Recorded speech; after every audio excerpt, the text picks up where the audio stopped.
Welcome to new TV Telugu. మంచు ఫ్యామిలీలో విభేదాల వ్యవహారం తెలుగు రాష్ట్రాల్లో హాట్ టాపిక్ అయిన విషయం తెలిసిందే.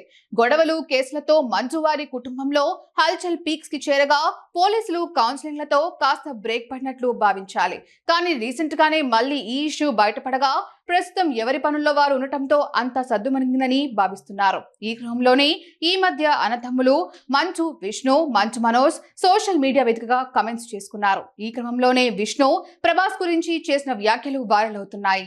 మంచు మనోజ్, మంచు విష్ణు మధ్య వివాదం నివురుగప్పిన నిప్పులా కొనసాగుతూనే ఉన్నట్టు భావిస్తున్న తరుణంలో ఇటీవలే యుఎస్ వెళ్లిన విష్ణు అక్కడ ఓ పాడ్కాస్ట్ ఇంటర్వ్యూలో చేసిన కామెంట్స్ హాట్ టాపిక్ గా మారాయి. ప్రభాస్ గురించి చెబుతూ రక్తం పంచుకొని పుట్టిన వాళ్లే ఈ రోజు నా పతనాన్ని కోరుకునేటప్పుడు ప్రభాస్ మాత్రం నా మంచి కోరి నా సక్సెస్ కోరుతున్నాడు.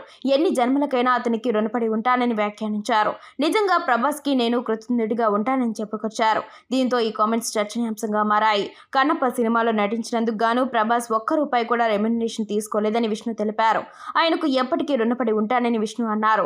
ప్రభాస్ ఎంత పెద్ద స్టార్ అనేది అతడికి తెలియదని, తన లోకంలో తాను ఉంటాడని తెలిపారు. ప్రభాస్ లా చాలా తక్కువ మంది ఉంటారని, అంత హంబుల్ గా ఉండడం అతని గొప్పతనం అంటూ పొగడ్తలు కురిపించారు.